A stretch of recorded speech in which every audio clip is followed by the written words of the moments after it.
Last week mga kapatid, napag-aralan po natin ang paksa at doktrina patungkol po sa Antikristo, also known as the Antichrist. Napag-aralan po natin that the spirit of Antichrist is at work today.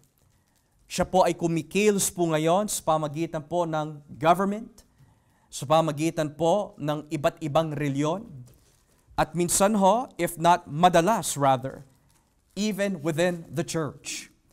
Kapag sinabi po yung salitang Antikristo, which means Antichrist or more literally, against Christ, to rebel against Christ, it means anumang katuruan, espiritu, gawain, pag-iisip, pananalita na sumasalungat po kay Kristo, ay masasabi po natin Antichrist.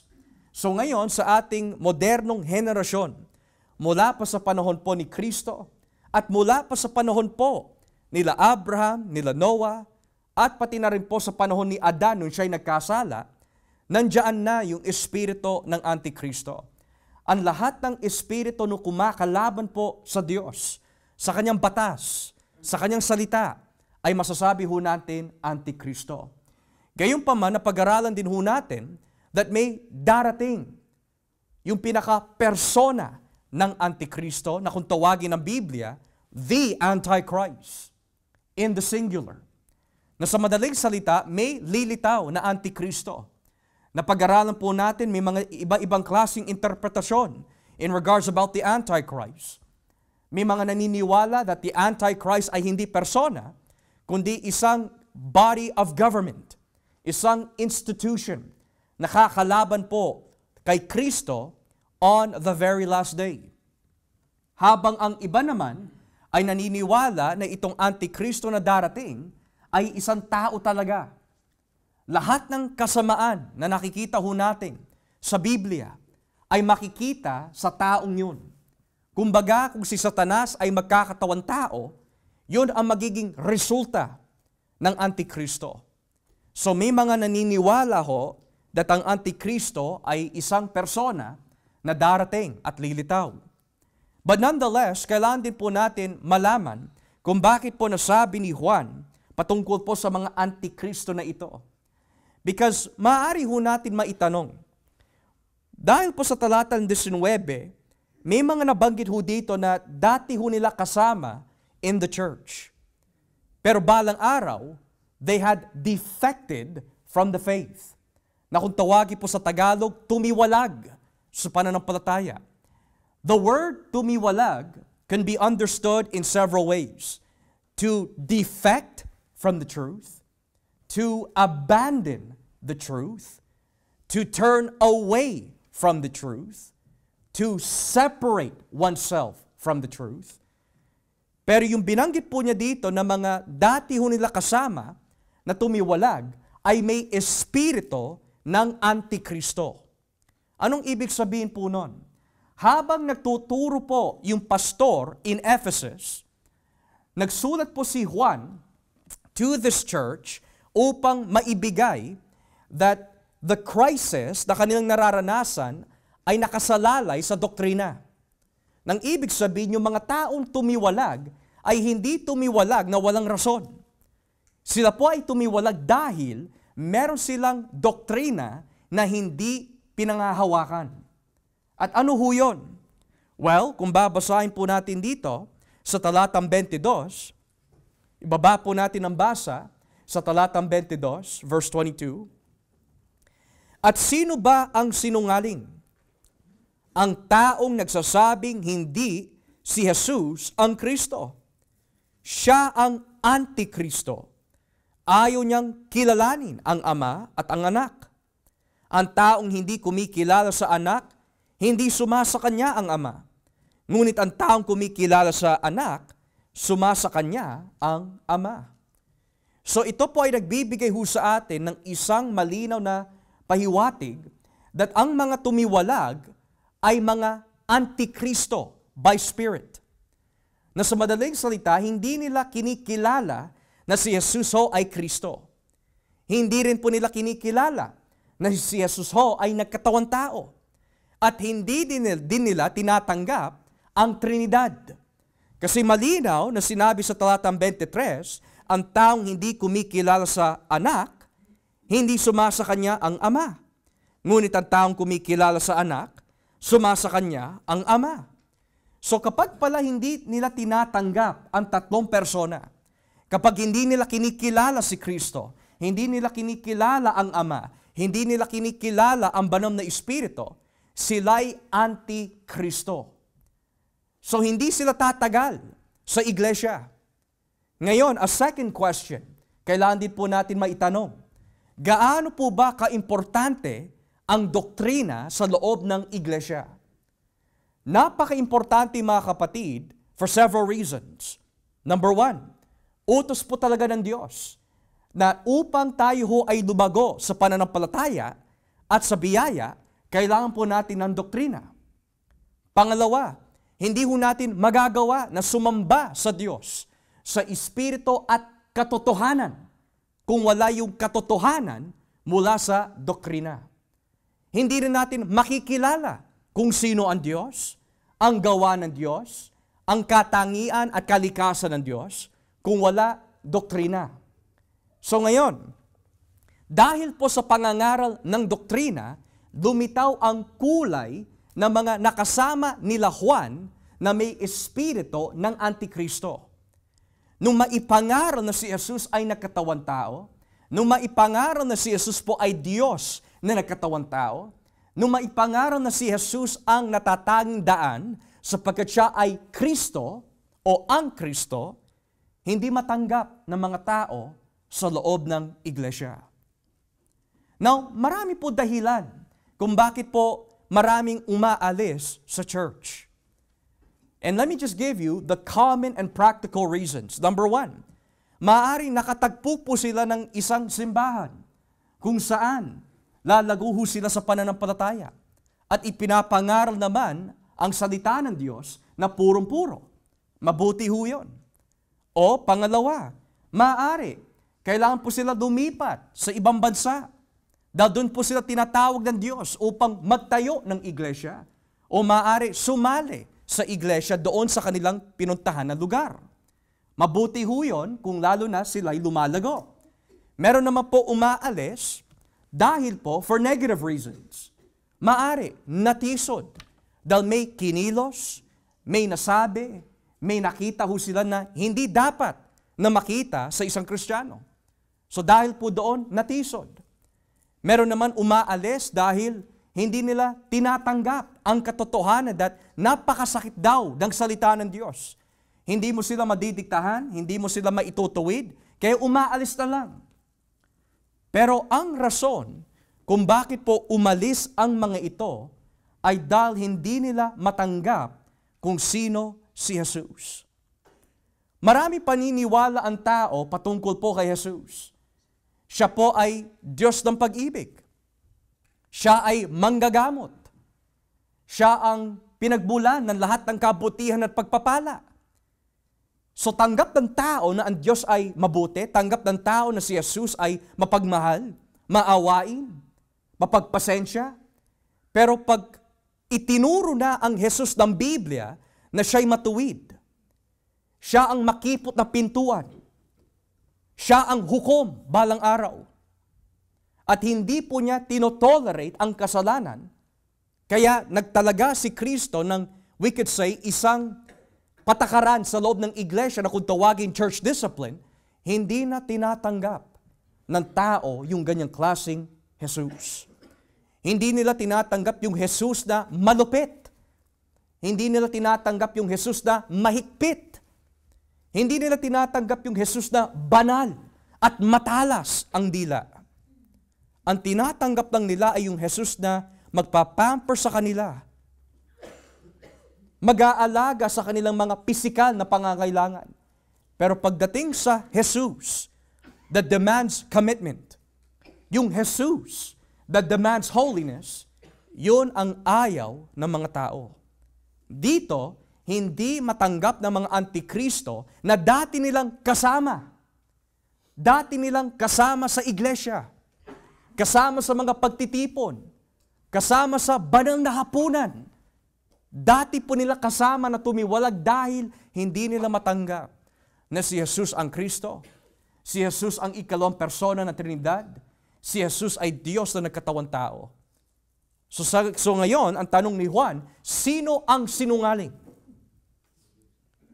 Yung mga taong nanatili dahil si Kristo ay Diyos? O yung mga taong tumiwalag dahil hindi nila matanggap si Jesus?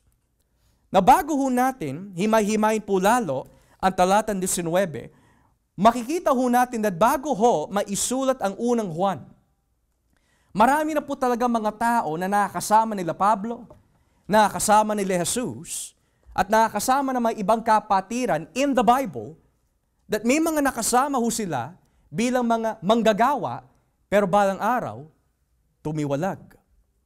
Halimbawa, sa talinghaga po ni Jesus sa Mateo 13, kung ating po babasahin, Matthew chapter 13. Notice what it says here in Matthew chapter 13, beginning at verse 18.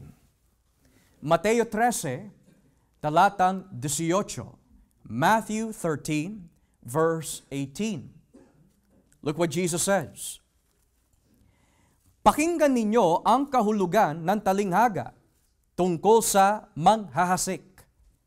Verse 19. Ang tabi ng daan kung saan nahulog ang ilang binhi ay ang mga taong nakinig na mensahe tungkol sa paghahari ng Diyos, pero hindi nakaunawa. Dumating si Satanas at inagaw ang salita sa kanilang puso. Ang mabatong lugar kung saan nahulog ang ibang binhi ay ang mga taong nakinig ng salita ng Diyos at masaya itong tinanggap agad. Ngunit hindi taimtim sa puso ang kanilang pagtanggap, kaya hindi tumagal ang kanilang pananampalataya. Pagdating ng kahirapan o pag-uusig dahil sa salita ng Diyos na kanilang tinanggap, agad silang tumatalikod sa kanilang pananampalataya. Verse 22, ang lupang may matitinik na damo, kung saan nahulog ang iba pang binhi ay ang mga taong nakinig ng salita ng Diyos. Ngunit dahil sa mga alalahanin dito sa mundo at sa paghahangad na yumaman, nakalimutan nila ang salita ng Diyos, kaya hindi namunga ang salita sa buhay nila. So dito muna po tayo sa tatlong klaseng lupa na binabanggit po ni Kristo. Ang nilalarawan po ng mga lupang ito ay ang puso ng tao. At ang nilalarawan ng mga binhi kung saan nahulog sa mga lupang ito ay ang salita ng Diyos.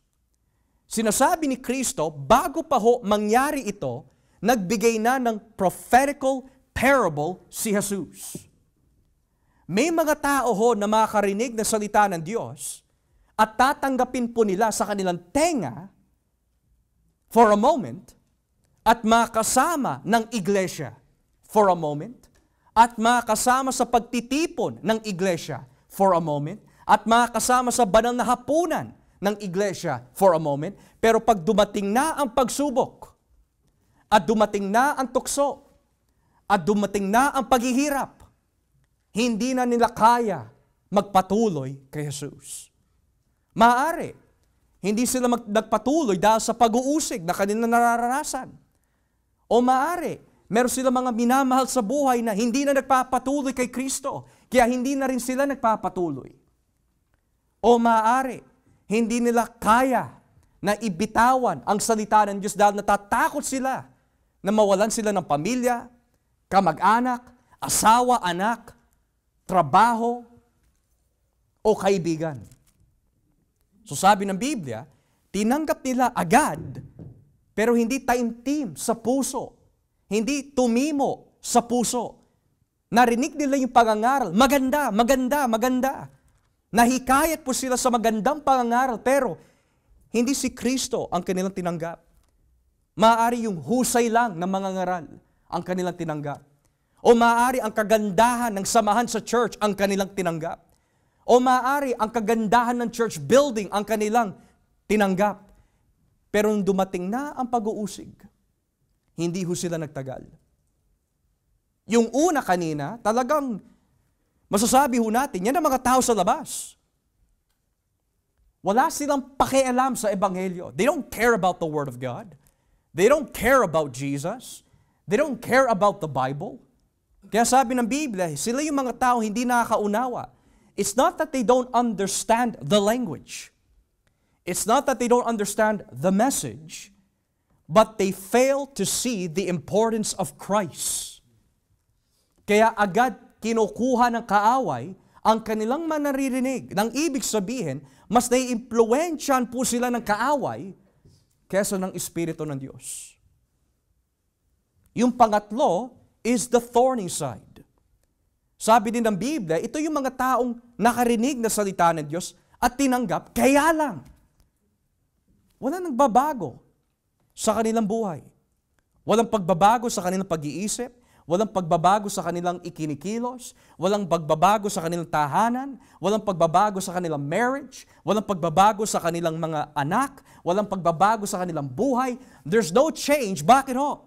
Dahil ang kanilang puso ay nakatuon sa mga alalahanin sa buhay, hangarin na yumaman, at yung mga ibang bagay na makamundo sa buhay nila, na kanilang minamahal at mas binibigyan ng tuon ng pansin.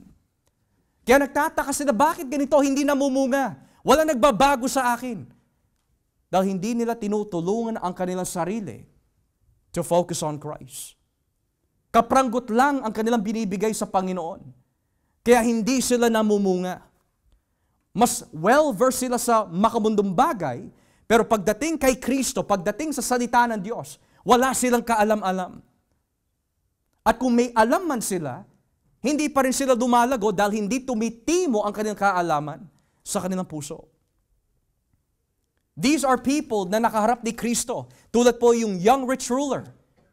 Sabi na ng young rich ruler, nagawa ko na lahat yan, Panginoon. Nagawa ko na pala lahat yan, Rabbi. Pero sabi ni Kristo, give your riches to the poor. Natuwa po ba yung mayaman? Hindi ho. Tumalikod ho siya na may kalungkutan dahil hindi niya mabitawan ang mundo. So may mga tao ho na makakasama ng iglesia. Nakakarinig. Maaari. Kahalubilo ho natin. Kasama natin. O maaari, katabi natin. Pero magkakaalaman kung sino talaga ang mga tunay na anak ng Diyos habang tumatagal ang panahon at oras. May mga nakakasama ho tayo noon, mga kapatid. 10 years in the ministry. 12 years in the ministry. Pero nung naituro na ang Trinidad, nung naituro na ang kabanalan ng Diyos, nung naituro na kung gaano kahigpit si Jesus, hindi na nagpatuloy. Bakit? Dahil ayaw ng tao, sinasakal sila ni Jesus. Ayaw ng tao na may nagahari sa kanila. Ayaw ng tao na dinidiktahan ang kanilang mali at buluktot na pamumuhay. Ang gusto nila ay yung maluwag na pintuan. Ang gusto nila yung walang strict. Basta na ibigay ko na ang oras ko, the rest, para sa akin na yun. Huwag mo na ako didiktahan, huwag mo na ako tuturuan, aaralan. Basta kung ano yung maibigay ko, yun na yun. Ayoko yung pinipilit ako, gusto ko yung gawain ko lang. I will serve God my own way. So what is the result? The result, mga kapatid, hindi namumunga. Kaya sinabi ng ating Panginoon sa Juan 15, ang mga sanga na hindi namumunga ay ipinuputol ni Kristo. Pero hindi lang si Kristo ang puputol. Tatandaan po natin, Jesus says, my Father is the vine dresser. Siya yung taga-alaga ng vine. So pag nakikita ng Diyos Ama na may mga sanga na hindi talaga konektado kay Jesus sa kanyang buktong na anak at hindi namumunga, hindi lang si Kristo ang puputol sa mga sangang hindi namumunga. Ang Ama na ang pumuputol. Because He is the vine dresser. Kapag nakikita ng Ama, ito hindi namumunga to putol. Ito matagal na tito to pero hindi namumunga, putol. Ito rin, hindi namumunga, ilang taon na siya sa iglesia. Ilang beses na pinagsabihan, ayaw pa rin tanggapin ang salita ng Diyos, putol. At saan sila hinahagis? sabi ng Biblia, ihinahagi sila sa apoy. Ang nilalarawan po nun, mga kapatid, is that on the day of final judgment, maaari, hindi ho natin kilala 100% who truly belongs to Christ. Pero magkakaalaman through means of light, which is the exposing truth of God on the day of judgment, kung sino talaga ang para sa Kanya. A man can stay in the church for 50 years and still go to hell. May mga kapatiran po tayo sa umaga. Ang patotoo ng ng mag-asawa, sabi nila, I did not get converted until I was 50 years old. I've been in church my whole life. Pero it was till the age of 50 when I started to realize I am not saved. 50 years old, mga kapatid. Grew up in the church. Pero it wasn't until the age of 50 nung siya'y na-born again. Bakit ho? Well, it could be several things. Maaari. Hindi ipinapangaral ang ebanghelyo. Maaari factor ho yun. Pero ang nakakatakot is, kung ipinangangaral naman ang ebanghelyo, at ang ginagawa ng iglesyang yun ay biblical naman, at hindi naman sila nagkukulang, and yet, hindi pa rin naboborn again yung taong yun, yun ang nakakatakot. Posible po ba that could happen in our church? Walang imposible. Kasi sinabi na mismo ng Panginoon, may mga makakasama tayo sa loob ng iglesia na maaari hindi bunutin ng Panginoon habang tayo ay nabubuhay, pero sa araw ng paghuhukom, bubunutin niya yung dapat na bunutin. How do we know this? Well, basahin po natin ang talatang 24, verse 24. Matthew 13, verse 24. Muling nagbigay ng talinghaga si Jesus sa kanila. Ang paghahari ng Diyos ay maitutulad sa kwentong ito. May isang taong naghasik ng mabuting binhi sa kanyang bukid. Pero kinagabihan, habang natutulog ang mga tao, dumating ang kanyang kaaway at naghasik na masasamang damo at umalis. Nung tumubo ang mga tanim at namunga, dumitaw din ang masasamang damo. Kaya pumunta sa kanya ang kanyang mga alipin at sinabi, hindi po ba mabubuting binhi lamang ang inihasik ninyo sa iyong bukid? Paano po ba ito nagkaroon ng masasamang damo? Sinabi ng may-ari, isang kaaway ang may kagagawan nito. Tinanong siya ng mga utusan, gusto po ba ninyong bunutin namin ang masasamang damo? Sumagot siya, huwag, baka mabunot din ninyo pati ang trigo. Hayaan na lang muna ninyong dumagong pareho hanggang sa anihan. Kapag dumating na ang panahong iyon, sasabihin ko sa mga tagapag-ani na unahin muna nilang bunutin ang masasamang damo at bigkisin para sunugin. Pagkatapos, ipapaani ko sa kanila ang trigo at ipapaimbak sa aking bodega. So notice that. Going back to that testimony, 50 years in the church, or 40 plus years in the church, pero at the age of 50, doon lang po siya na born again.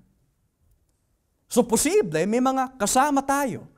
Now, hindi ko naman po sinasabi specifically kung sino, but in general lamang ho ito. Halimbawa lamang, we could be together for 60 years, 70 years. Pero sa araw ng paghuhukom, doon magkakaalaman kung sino talaga ang tunay. Dahil sabi ni Kristo, huwag mo muna bubunutin. Hindi na mumunga, huwag mo muna bubunutin. Dahil ang lahat ng mga sanga na hindi namumunga, sino ang bubunot? Sino ang puputol? Ang Diyos. Ang nakakatakot ho na ito, may mga nananatili, maaari, na nag-aanyong Kristiyano. Maaaring nakangiti sa panlabas, pero sa loob, hindi nila tinatanggap ang mensahe ng Diyos. Oo lang ng oo, labas dito, pasok dito, labas sa kabila. Maaaring iba ang pinapakita nila sa church, Iba rin ang pinapakita sa loob ng tahanan. Pero nagagawa po nila na walang takot sa Diyos, na umawit sa Panginoon, na walang pagbabago ang kanilang buhay. And yet sabi ng Biblia, walang lihim na hindi ibubulgar ng Diyos balang araw. Ang mga sanga na hindi namumunga, puputulin. Ang mga masasamang damo, bubunutin. Diba sa ating kulturang Pilipino, may kasabihan? Ang masamang damo ay mahirap patayin. Hindi ho. Sa Biblia, ang masamang damo ay susunugin sa araw ng paghuhukom. Furthermore, sa ating Biblia, makikita ho natin, biro mo, the greatest preacher of all time, Jesus Christ. He is the greatest preacher. Walang tatalo sa ating Panginoon. Siya ang pinakamahusay na mangangaral ever to exist, at least in the context of timeline. Dahil walang pinagmulan ang ating Panginoon. He was always existing since the very beginning.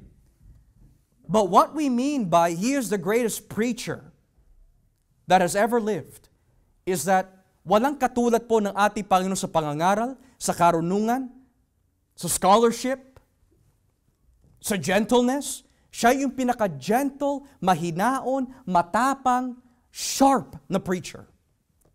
And yet, you would expect that the greatest preacher of all time, lahat ng makikinig sa kanya ay mananatili. Hindi ho. 12 na nga lang ang alagad niya. May isa pa na tumiwalag.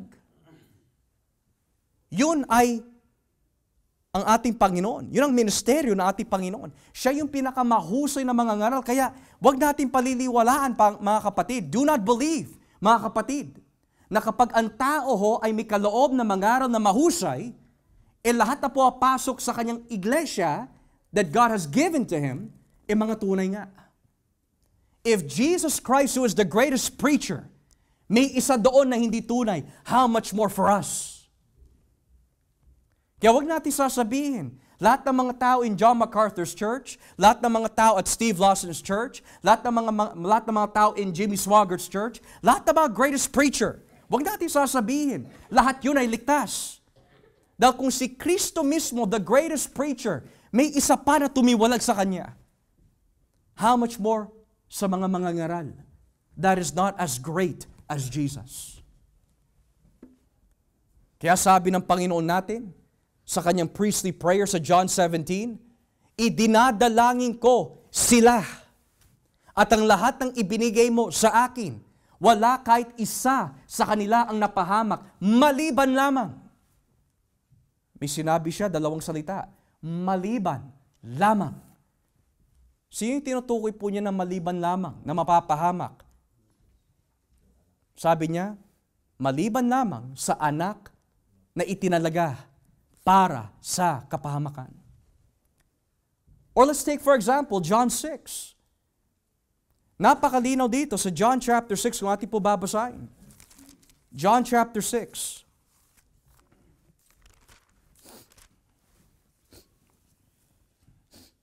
Talatang 60. John 6 verse 60. Excuse me.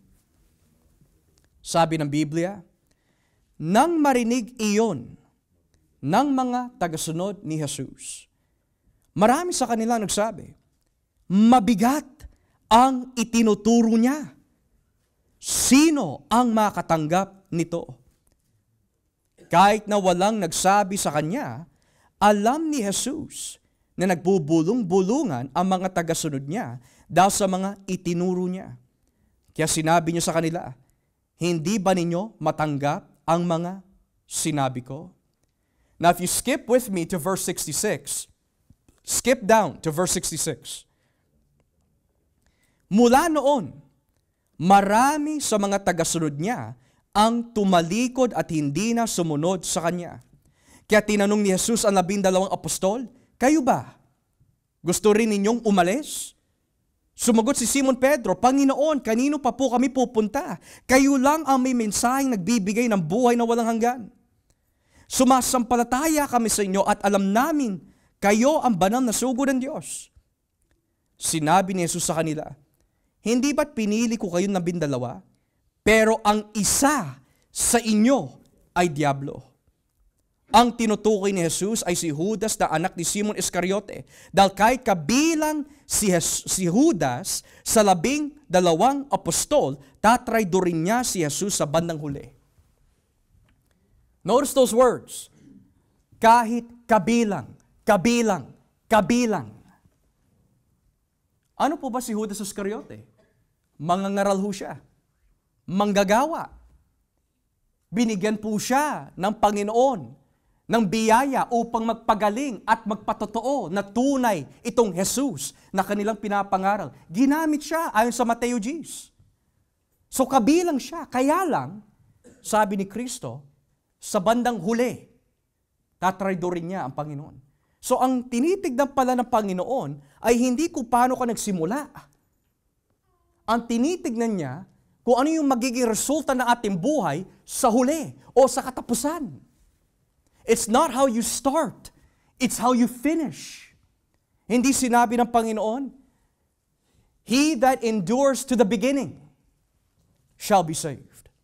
But he that endures to the very end, the same shall be saved.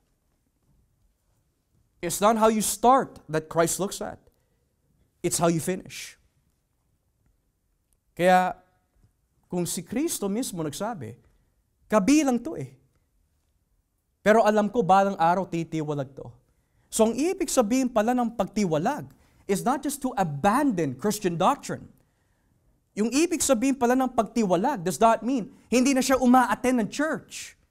Ang ibig sabihin pala ng pagtiwalag kung bakit marami hindi nagpapatuloy kay Kristo, tinraydor nila si Jesus. Yun ang ibig sabihin nun. Kapag ang tao ayaw na maglingkod, mag-commit kay Kristo, traidor siya. Gusto lang niya tanggapin ang kaligtasan, pero ayaw niya ipamuhay o bitbitin ang kanyang krus. They want the crown, they don't want to bear the cross. They profess Christ, they don't possess Christ. They want to hear the word, they don't want to live by the word. There's a difference. Marami ganyan. A-attend lang para na makinig. Pero pagdating sa commitment kay Kristo, pagdating sa paglilingkod sa Diyos, natatakot sila dahil alam nila yung presyo na kailangan po nila ibigay kay Jesus. And that is one's life. Naku, i-give up ko yan, makikinig na lang ako. Naku, isusuko ko yan, a-attend na lang ako. That is so deceived. Wala kang ibang dinadaya, kundi ang iyong sarili. Sinabi ni Santiago, wag lang tayo maging mga takapakinig lamang, kundi gawin natin yung ating napapakinggan. Bakit ho? Sapagkat ang tao na inaakala lang niya na magagawa niyang lokohin ng Diyos sa pamagitan ng pakikinig lamang, wala siyang ibang dinadaya kundi ang kanyang sarili. Napag-uusapan nga ho namin ng mga ibang kalalakihan na kapatiran ho dito. Pastor, may nagtanong, let's say, halimbawa lamang, alam niya na mamamatay siya. And then, right before he dies, sinabi niya, Lord, forgive me, I accept you. Does that mean langit na siya? Hindi. Alam niyo po bakit? Sabi ng Biblia sa Galatia 6:7, hindi natin madadaya ang Diyos.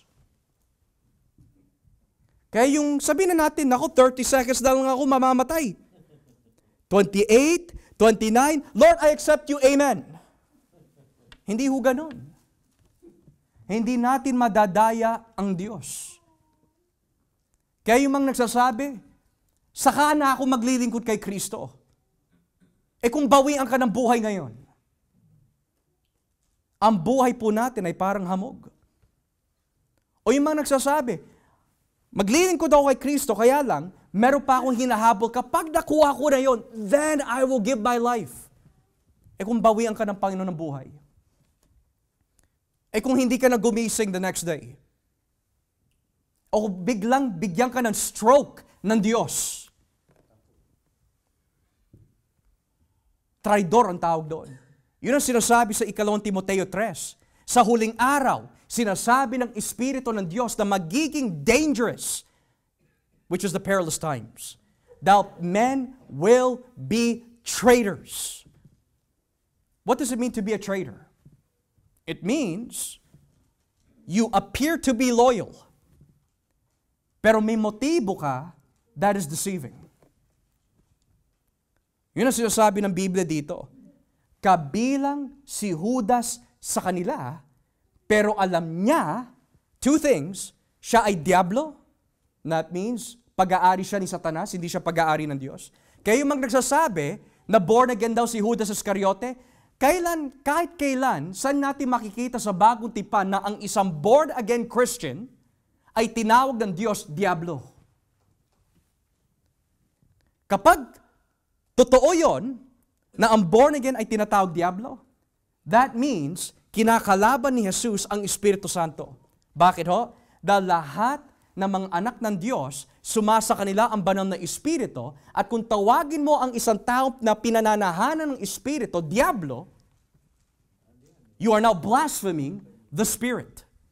Kaya mag-iingat tayo mga kapatid, mag-iingat tayo how we speak. In other words, ikaw yung kapatid na yun, napakatanga. Yung kapatid na yun, napakapangit. Yung kapatid na yun, mukhang demonyo yun. You better be careful. Mag-iingat ka. Baka hindi ho natin alam na mumuso na ho tayo sa banal na Espiritu. Sila'y tinubos ng Diyos sa isang malaking halaga. Kaya tawagin mo sila, laitin mo sila. Asawa ko naman siya o kapatid ko naman, it doesn't matter. Pag-aari ka at pag-aari sila ng Diyos. Sabi pa naman ni Kristo, ang lahat ng salita na dumalabas sa ating mga bibig, pananagutan po natin yan sa araw ng paghuhukom. Lahat ng mga panata sa Diyos, lahat ng mga I love you Lord na hindi totoo, lahat ng mga kasinungalingan, lahat ng, we could say, pagpapanggap, lahat yan. Pati na rin ako sa aking mga itinuturo, mananagot din po ako sa Diyos. Kaya nakakatakot mga kapatid. Kaya kapag binabasa po natin ang mga gaytong klase, mga teksto, we should be asking ourselves, Lord, am I a part of your church? Hindi yung church na physical, Am I a part of you, O God? Am I really a Christian? Yun ang tanungin natin.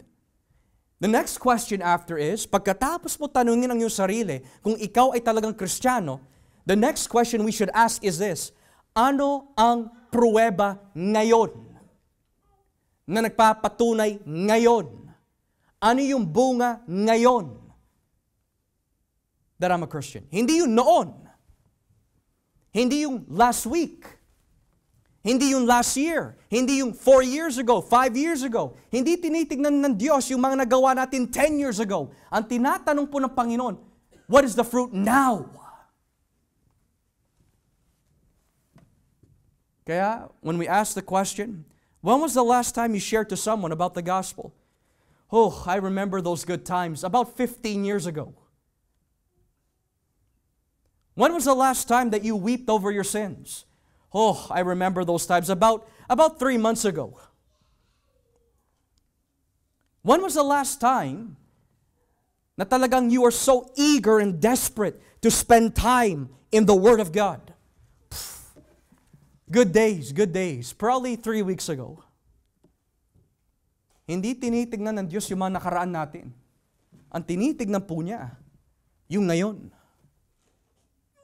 Are you bearing fruit? Am I bearing fruit? Ano yung bunga? Kasi sabi ng Biblia sa Juan 15:8-9, napakalinaw, nalulugod ang Ama kapag tayo ay namumunga. So ano po yung kabaliktaran kapag di ho tayo namumunga? Well, hindi nalulugod ang Ama. So ano po yung ginagawa ng Ama kapag hindi siya nalulugod sa mga sanga na hindi namumunga? Pinuputol. Kaya mga kapatid, madalas niyo po maririnig si Brother Joshua, kailangan maging totoo ho tayo sa ating mga sarili. at sa bawat isa. If you're only here dahil napipilitan ka lang sa kamag-anak mo, napipilitan ka lang sa asawa mo, napipilitan ka lang sa mga ibang tao dito, huwag ka maging hipokrito. Be truthful. Because this is not a place where we waste time. This is a ministry. At ang ibig sabihin po nito is, we are here to disciple men. We are here to teach you. We are here to protect you. To disciple you. Pero kung ayaw ho natin magpagamit, ayaw ho natin maaralan tayo, ayaw natin magpagamit sa Diyos sa ministeryo, di ano na lang ang papel natin dito? Kristiyano na lang ba? Hindi ho mga kapatid, hindi tayo tulad ng mga peke. Ang mga tunay kapag sila'y naligtas, handang-handa ho yan magpagamit sa Diyos. Hindi yan umiiwas. Hindi yan nagpapadelay. Hindi niya pinapatagal na gamitin siya ng Diyos. Tulad ng tao na sinaniban po ng masamang espiritu. Sa aklat ng Marcos, sa aklat ng Lucas, nung nakilala po niya ang Panginoon and he was in his right mind, ano po agad sinabi ng taong niligtas ng Diyos from demon possession? Sabi niya, I want to follow you. I want to be with you. Yun ang bunga ng isang taong niligtas. They want to be with Christ. Kung nasaan ang kanyang salita, they want to be there. Kung nasaan si Kristo, they want to be there. Whenever they can hear the Word of God, they want to be there. Pero ang taong nagsasabi, I believe in God, pero has no interest for the Bible, has no interest for the fellowship, has no interest to be used by God. Kaduda-duda ang ating pananampalataya. Dahil hindi ganon ang banal na Espiritu. The Holy Spirit, the Bible says, will guide you into all truth. Furthermore, magagalak din tayo sa katotohanan dahil ang bunga ng Espiritu ay pag-ibig. At ano po ba ang pag-ibig? Ayon sa 1 Corinto 13, ang pag-ibig ay nagagalak sa katotohanan. Hindi naman natin nabasa sa aklat ng Salmo 1, Blessed is the man who walks in the counsel of the ungodly, who walks in the ways of sinners, and who does not delight in the law of God. Hindi yun ang nakalagay doon. At sabi ng Biblia, mapalad ang tao who delights in the law of the Lord. Hindi yun nagde-delight sa chismis, boyabunda, o nagde-delight sa mga buhay na may buhay, vice ganda. Bilang mga Kristiyano, we have to show God the fruit. And who will produce that fruit? It is the Holy Spirit. Kapag inuudyo ko na po tayo ng Espiritu Santo, anak, hindi makakatulong yan. Hindi makakatulong yan. Masasayang lang ang oras mo dyan. Huwag mo pupunuin ang iyong utak sa mga ganyang bagay dahil hindi yan makakatulong sa iyong paglago. And as the Holy Spirit is imprinting that in our souls, if we're not responding, pinatitigas natin ang ating mga puso. No wonder why sinabi po ng mga ngaral sa aklat ng Hebreo 3, do not harden your hearts. Today, if you will hear the Holy Spirit, do not harden your hearts. Paano natin pinatitigas ang ating puso? When we refuse to submit to Christ. Anak, patawarin mo yung tao na yan. Ayoko, pinatitigas mo na puso mo. Anak, wag mo titignan yan. Hindi maganda yan. Hindi makakatulong sa iyan. Saka na, Panginoon. Hihingin na lang ako ng tawad mamaya. Pinatitigas mo ang puso mo. O maaari, nire-rebuke tayo or ini-encourage ka. Sumali ka naman sa amin. Oy, wag mo gagawin yan. Masama yan. Pero may sarili kang pananaw. Pinatitigas mo ang iyong puso. So sino po yung mga tinutukoy po ni Juan na tumiwalag? Yung mga taong ayaw manatili sa salita ng Diyos. Juan 8. Juan Kapitulo 8.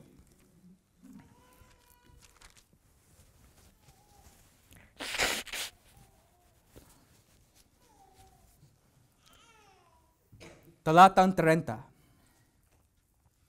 John 8 verse 30. John 8 verse 30. Look what it says. Nang marinig ng mga tao ang mga sinabi ni Jesus, marami sa kanila ang sumampalataya sa Kanya. Sinabi ni Jesus sa mga Hudyong sumampalataya sa Kanya, kung patuloy kayong susunod sa aral ko, totoo ngang mga tagasunod ko kayo. Let me repeat that. To the Jews who had believed Him, Jesus said, if you hold to my teaching, you are really my disciples. Or sa isang salin po ng English translation, if you continue in my word, then indeed are you my disciples. What does that mean to hold on to the teachings? Does that mean that kapag may physical tayo na Biblia, hahawakan mo siya? Hindi ho.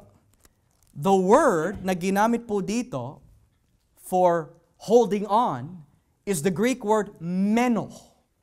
At ang ibig sabihin po ng salitang meno is nananatili sa salita ng Diyos. Kaya yung mga tao ay tumiwalag dahil hindi sila nanatili sa salita ng Diyos. At yung mga lupa na binanggit sa talinghaga kanina sa Mateo 13, kaya hindi sila nanatili, lumago, dahil hindi sila nanatili sa salita ng Diyos. Minsan naririnig natin, alam mo, mananatili ang mga kapatiran kapag, very soft lang ang pangangaral. Ang Panginoon nga yung pinakamahusay . Siya na nga yung pinaka-gentle na mangangaral. Hindi pa rin tumagal ang tao sa Kanya, tapos sasabihin natin, kailangan, very light lang dapat ang preaching. Mas marunong pa tayo sa Panginoon. No wonder why Paul says, noon ako'y mangaral sa inyo sa mga taga-Korinto, hindi ako gumamit ng mga matatamis na pananalita. Wala akong ibang ipinasya na ipangaral sa inyo kundi ang ipinakong Kristo upang ang iyong pananampalataya ay hindi maitoon sa karunungan ng tao, kundi sa kapangyarihan ng banal na Espiritu. Kaya no wonder why dumadami ang mega churches. Tignan mo yung church ni Joel Osteen. 30,000. No hell, no sin, no repentance, no cross, only promises. God wants the best for you. God wants you to reach your dreams. God wants you to bless you financially because that's the only thing that matters. But it's interesting, mga kapatid. They always teach from the Old Testament. They never teach from the Gospels. Because alam nila, yung kanilang katuruan ay hindi matatagpuan sa Ebanghelyo. And even Filipino preachers na sikat po ngayon. Yung preacher in blue jeans na kung tawagin, Bong Sanchez. Mag-iingat din ho tayo sa mga ganon. Mag-iingat po tayo to any preacher that does not center his preaching on Jesus and Him crucified. Kung puro practical teaching lang ang naririnig mo, from beginning to end, there's no crucifixion of Christ, no repentance of sin, mag-iingat ho tayo. Kung yung mga apostol mismo ang nagsabi, wala akong ibang ipinasya na ipangaro sa inyo kundi ang ipinakong Kristo. Na totoo, ang mga apostol may mga katuruan po sila na praktikal. Pero hindi lang natatapos sa mga praktikal na katuruan, kundi nauuwi at nauuwi pa rin sa pinakong Kristo. Kaya napaka-importante mga kapatid na malaman ho natin ito. May mga ibang kapatiran nagsasabi, Pastor, napakaganda pag ang dami pala natin. Mas magiging maganda ho yun mga kapatid, kung lahat ay tunay. Aani mo ang dami, iilan lang ang seryoso. Aani mo ang dami, kung iilan lang magpapasako sa salita ng Diyos. Marami mga pastor na takot na mawalan ng miyembro dahil mawawalan sila ng pera at kapag nawalan ng pera, mawawalan din ng sweldo. Pero hindi tayo ganun, mga kapatid. 3 lang ang manatili, 4 lang ang manatili, ang Diyos ang bubuhay sa atin. Siya ang nagtalaga, Siya ang nagtayo, Siya ang bubuhay sa atin. Bakit ho? Makapangyarihan ang ating pinaglilingkuran. Siya ang pinakamayaman. Siya ang pinakamalakas. Kapag dumepende ka sa Diyos at hindi sa mga bagay dito sa mundo, makikita ho natin ang pagpapala ay aapaw sa ating buhay. Pero magtiwala ka sa tao muna kaysa sa Diyos. Makikita mo, maaari, aapaw ang mga pisikal na pagpapala, pero ang ating spiritual, patay na, mahina na. Aanin mo ang daming pag-aari dito sa mundo, pero ang kaluluwa mo ay mapapahamak. Kaya nung sinabi ni Juan, ang mga ito ay hindi talaga kabilang sa atin. Bakit ho? Hindi sila nanatili. Tayo po ba, mga kapatid, nananatili kay Kristo? O ang tenga lang natin ay nakadikit lang, pero ang puso natin malayo?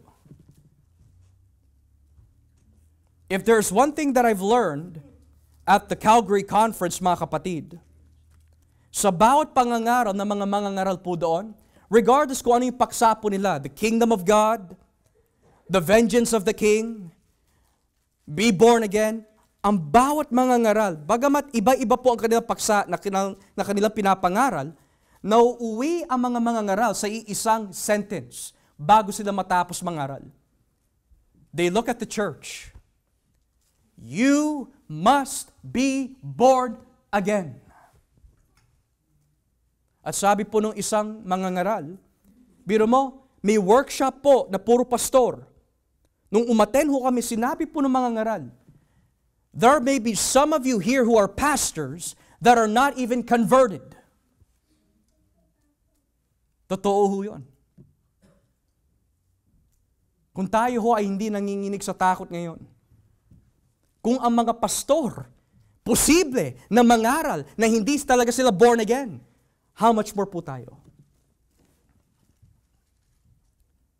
Now the question might be, Pastor, how do I know na ako ay kabilang sa mga pinili ng Diyos? How do you know that you are truly saved? Well, I go to church. No, you're going to go to hell for that. Well, because I bring my family to church, you will still go to hell for that. Well, because I gave a love offering, you will go to hell for that. Well, I bring my children to catechism, you will still go to hell for that. Well, umaattend naman ako every Sunday, you will still go to hell for that. I go to 2 services, you will still go to hell for that. Kapag tinanong yung katanungan, are you saved? The answer is, yes, because I've accepted Jesus as my only righteousness. I've accepted Jesus as my only Savior. He is everything to me. From the top of my head to the sole of my feet, Jesus is everything to me. I am a sinner. Hindi ako karapat-dapat na iligtas ng Diyos. But because of His love for me, He saved me from the wretchedness. He saved me from sin. I believe in the cross. I believe in God the Father. I believe in God the Son. I believe in the Holy Spirit. They are mine and I am theirs. I love the Lord with all my heart. Pero kapag tinanong mo isang tao, are you saved? Tapos yung mga nabanggit ko kanina, like going to church, I read 2 times a day. Kapag yun ang naging sagot nila, they really don't know the Jesus of the Bible. You're not saved because of your performance. We are not saved because of our attendance. You are saved because you understand your wretchedness before a holy God. Tulad ni Isaiah, nung makita po niya si Jesus on the throne, at sumisigaw ang mga anghel known as the seraphim, holy, holy, holy, holy. Nung makita ni Isaiah ang Panginoon for who He truly is, bigla po niya sinabi, napakarumi kong tao. I am an unclean man with unclean lips. Woe is me. And after he realized how holy God is, that's something we need to learn, mga kapatid, of knowing that you're really saved. When you start to realize how sinful you are. Pero yung sabihin mo, hindi ako siguro masyadong masama, then we're not looking to Christ. Ang tanong, mga kapatid, do you deserve to go to hell? If the answer is no, you're probably not saved. The next question, do you think you're a morally good person? If the answer is yes, you're not saved. If you think that by attending church, that's enough for you to get to heaven, it breaks my heart, but the truth is you're probably not saved. You will know that you're saved every day, even though it's difficult, but every day. Hinahanap mo si Jesus. You want Jesus. You want to be with Jesus. You love Jesus. You talk Jesus. You speak Jesus. Not perfectly, but you want to be with Him. Tsaka another evidence that you're saved, ayaw mo na manatili dito sa mundo. You want to be with Christ. Yan ang sinabi ni David. But one thing I do desire, sabi ni David, is to dwell in the house of the Lord forever. Ang sabi ni Pablo, I want to be absent from the body para makasama ko na si Kristo. Pero kung tayo ay pa natin kasama si Jesus, Panginoon, wag mo muna ako kunin, mag-iipon pa ako eh. Panginoon, wag muna, hindi ko pa naaabot yung kagustuhan ko dito sa mundo. Panginoon, wag niyo muna po kunin. Hindi ko pa nararanasan matikman ang lahat ng bagay na nais ng aking laman.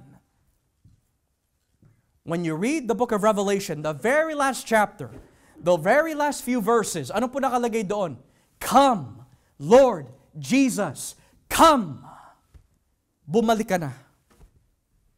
Kasi when you're saved, you don't want to live in this world anymore. Hindi dahil marami kang problema, iba yon. Nade-depress ka na nun.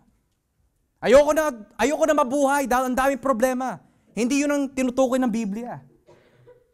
Ang tinutukoy ng Biblia that truly proves our conversion is, you want to be with Jesus na. Gusto mo na nakunin ka na ng Panginoon because you want to be with Him. Biro mo, we are the bride. He is our husband.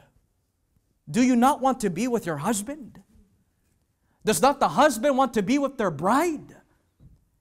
Pero it becomes adultery when the bride wants to be with someone else, the world, rather than Christ.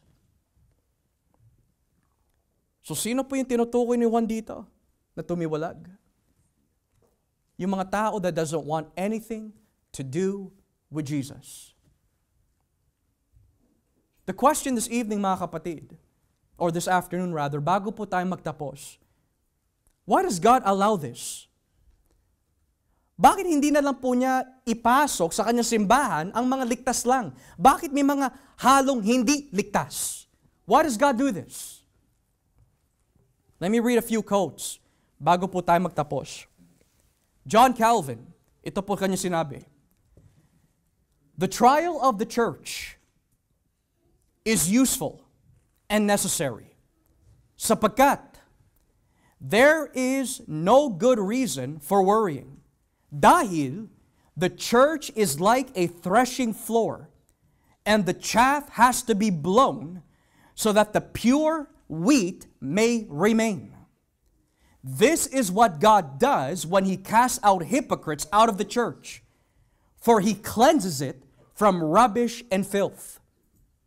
No, sa madaling salita, bakit kailangan manatili ang mga ligtas kasama ang mga hindi ligtas? Para kapag pinapangaral na ang salita ng Diyos, yung mga nananatili ay nagpapakita sa kanilang bunga at buhay, they belong to God. Yung mga tumitiwalag na, yung mga ayaw na magpatuloy, yung mga ayaw na maglingkod sa Panginoon. John Calvin says, He cast out hypocrites out of the church. Bakit po niya tinawag hypocrites? Pretenders. Nagpapanggap. Robert Yarbrough. When members of the people of God turn away from the beliefs and practices authorized by God and subsequently depart from the community, God is glorified in that the truth of who are His and who are not revealed. Nang ibig sabihin, when people leave the church because of the truth, God is glorified. Bakit ho? Pinapakita niya yung mga sa Kanya. Ron Van Nest, sabi po ni Ray Van Nest, John says that the abandoning of the church by these individuals proves that they were never truly a part of it. That is, while they had joined the congregation and engaged with it, they were never truly converted. Wow. There are people that attend the church. There are people who engage with the church, but they were really never a part of the church. Bakit po? Because they were never truly converted. Lastly, Simon J. Kistemaker. John says that these people were not from within the Christian circle. They were not true Christians because they did not belong to the source, namely Christ. They attended the worship services for some time, and if I may add, they sang the hymns, they joined the Bible studies. Kistemaker says, but they were never in Christ. Biro mo mga kapatid, ilan mga lingkod ng Diyos na nagsasabi? They attended the worship services for a time, but they were never in Christ. Kaya ho tayong nagtitipon is because we love our Savior. Pero kung tayo ay nagtitipon para lang masabi, Panginoon ha, nagbigay na ako ng oras sa iyo. Here's my Sunday, nabigay ko na sa iyo. You need to repent this moment. You need to repent. Don't think you did God a favor by coming here. God did us a favor to bring us here because of the cross. So then, Pastor, what if 50 years from now, hindi pa bumabalik ang Panginoon and yet, nananatili pa rin tayo? What can you say about that? Two things. It's a good thing dahil may mga pinili ang Diyos na nananatili pa rin, but it could also be a bad thing because ang ibig sabihin po ng tiwalag does not always necessarily mean they're going to leave the church all the time. Sinabi na ng Panginoon mismo, may mga masasamang damo that will remain hanggang sa araw ng anihan na. And on the day of judgment, ang pinaka-importanting katanungan, the most important question is not, do I know Jesus or do you know Jesus? The most important question from the lips of Jesus Christ is this: do I know you? Hindi sinabi ni Kristo, many on that day will tell me, Lord, Lord, have I not done many wonderful works? Have I not cast out demons? Have I not healed in your name? And then Jesus says, but I say unto them. Hindi sinabi ni Kristo, you never knew me. Ang sinabi ni Kristo, on that day I will tell them, I never knew you. So the first question, an important question, is not, do you know Jesus? Everyone knows Jesus. Satan knows Jesus. Demon spirits know Jesus. False Christians know Jesus. They know something about Jesus. Pero ang tanong dun does Jesus know you? At ang ibig sabihin po ng salitang knew or know you does not mean intellectually knowing. Yung salitang to know, ginosko, in Greek, which from the Hebrew, yada, is an intimate know. That means relationship. Na sa madaling salita, on the final day, Jesus will say, with those questions, I don't know you because you never had a relationship with me. So this afternoon, mga kapatid, mga tunay po ba tayo na damo o mga masasamang damo? Kung ikaw ay masamang damo, hindi ka tunay na Kristiyano, I'm not telling you to leave the church. I'm telling you right now, repent of your sins and come to Christ. He loves you. Namatay siya sa krus ng Kalbaryo for sinners. At kung lalapit ka ngayon kay Kristo, patatawarin ka ng Diyos, babaguhin ka ng Panginoon. And He will make you a new creation. Pero kung hindi ka nanginginig sa takot ngayon, pasok dito, labas sa kabila. Sabi ng isang mangangaral at sinabi rin ng ating Panginoon, it must have been much more better na hindi na yan ipinanganak pa. You know why? Kasi kapag ang tao ay hindi ipinanganak, he doesn't have to bear the wrath of God. But once you are born into this world, once you are conceived from the womb, kahit fetus ka pa, the moment you have life, automatically we are under the wrath of God. Kaya sinabi ni Kristo, mas maigi pa na hindi na lang siya ipinanganak. Pero ngayon, naipanganak ho tayo. That's the first birth. The first birth is under the wrath of God. Kaya sinabi ni Kristo, you need to experience the second birth. Because the second birth, mga kapatid, will remove you from the wrath of God. From wrath to love, from death to life, from Satan to Jesus. Are you in Christ? Or are you not in Christ?